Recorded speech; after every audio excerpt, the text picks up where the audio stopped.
My name is Wayne. I'm the editorial page editor of the Gazette.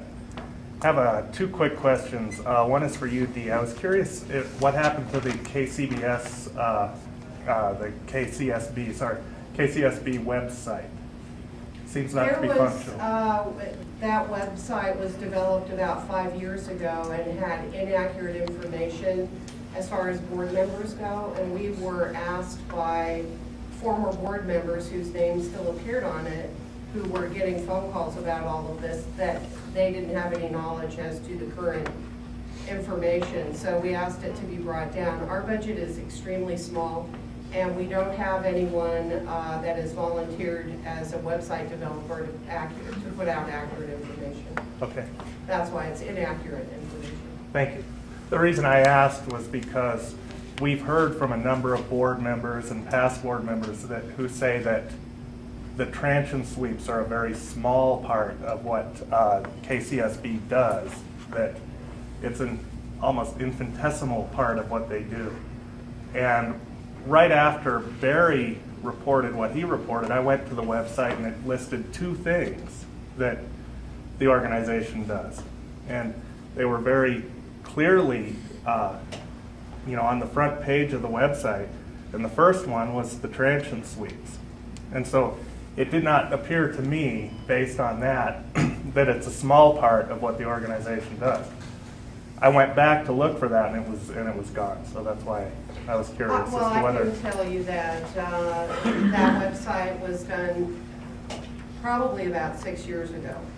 Currently, the mainstay of what we do is cleaning highways. I don't know if any of you are out driving around on Saturdays. You'll see us on I-25, Powers Boulevard, all over. We're at most of the special events in town.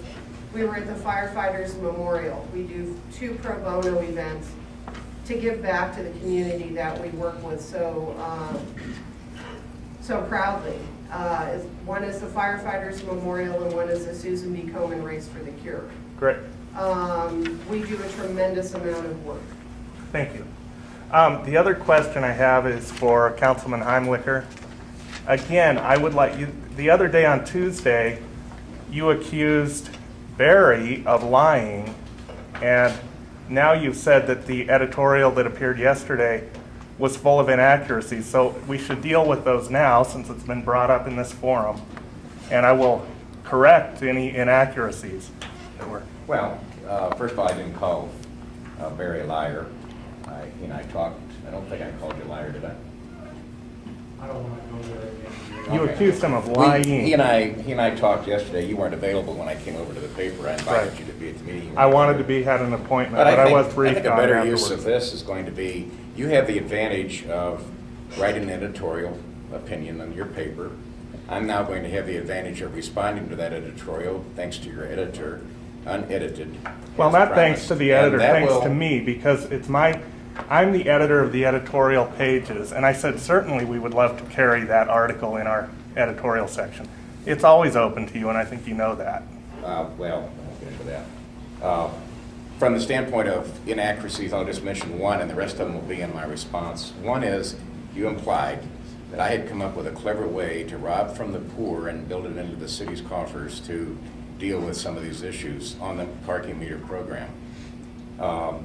Nothing could be further from the truth. The city gets not a dime from our parking meter program. It goes to Homeward Pikes Peak. They decide what agencies get the money, and the city's not one of the agencies. That's for now, will do. I want to compliment you for being here. I'm glad you came out and actually did some research for this kind of an issue. Well, I always do research. I always do research. I want to say, the word rob was not used. The word that you used and that you used here today was used. Divert. That's the word you used multiple times on Tuesday. It's the word you used here today. That you wanted to, that there's $1 million that's given, which comes out, by the way, to something like $2,000 a day, given to the homeless on the streets of Colorado Springs. You'd like to divert that.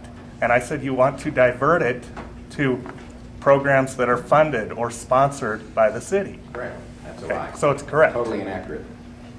Did you not say that? as much. Well, hold on, guys. Because I have it on You tape. can finish your discussion later. This was really not the purpose of the meeting, and you can set the record straight at some other time. We got all that money going to panhandlers, and a very solid number that's substantiated by homeless organizations across the United States, including here, is that 95% of that $1 million goes for alcohol, drugs, and cigarettes.